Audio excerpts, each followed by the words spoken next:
Hi and welcome to the Ultra White Collar Boxing Nutrition section.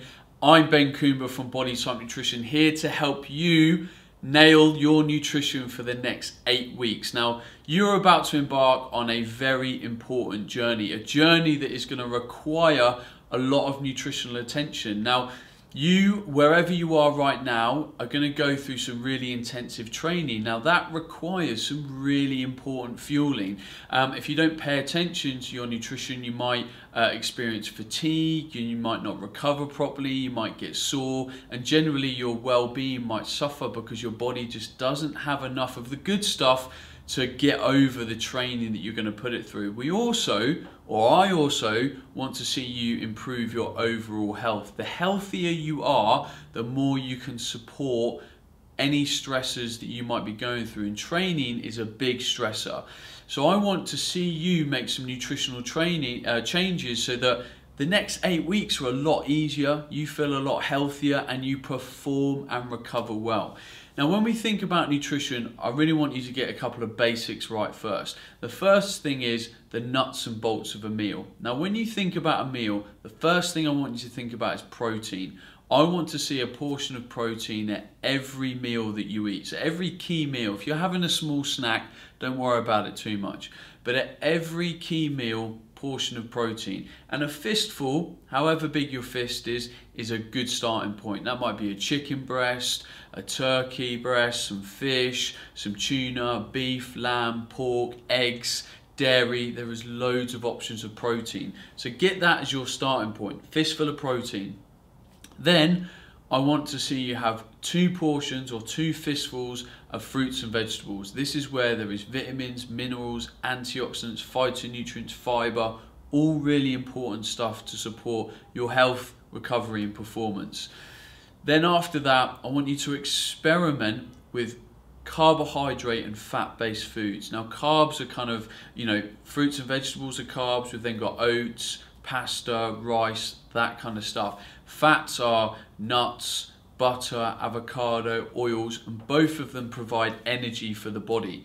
Now, people respond differently to having higher carb or higher fat intakes and vice versa, so you need to play around with it. So let's say you're eating a meal, you've got protein, you've got fruits and veggies, then you've got carbs or fats. Whatever the makeup is, I want you to listen.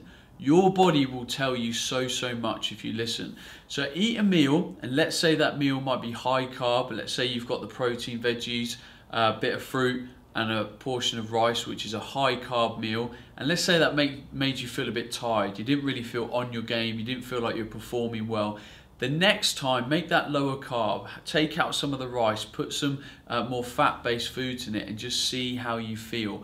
Once you find a meal setup that works for you, then stick to that. Try and make all your key daily meals based around that, and that will get you started. Now, if you then want to go and lose weight, it might be that you just actively start to eat a little bit less, but you've got to be careful. You're now going to go through some very intensive training. I don't want you to eat too little.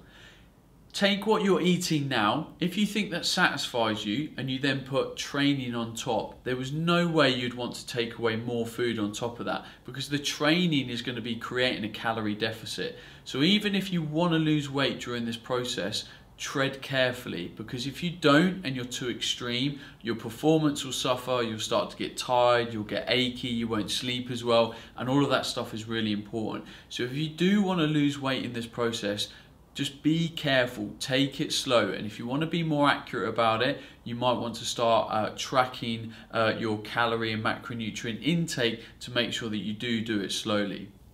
Now, on top of this, you then want to consider hydration. You know it's very important. You have to drink enough water, and I would recommend that you drink water with some electrolytes in it. Maybe buy some flavored electrolyte tablets to make sure you can put that in your water and train with. And then food, make sure you do get adequate fueling around the training window, both before and after, so you make sure you are recovering from these sessions. On top of this, make sure you're sleeping properly, you're moving, you're stretching, and you're just actively engaging in positive habit changes. All of these changes that lead to better health, better sleep, will equal better recovery, better performance. It all works hand in hand. It's a very holistic process.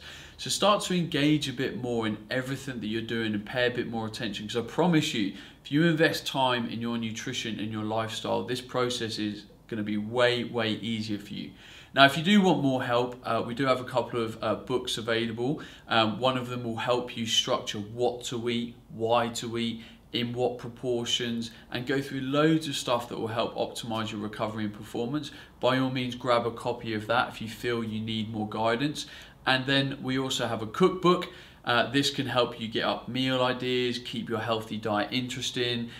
So consider grabbing a copy of that today. This is now a really important process. Please do go away and invest some time in your nutrition, and please pay attention to this website and all the information we're providing you to give you tips on how to clue up your nutrition and your training and your lifestyle going forward.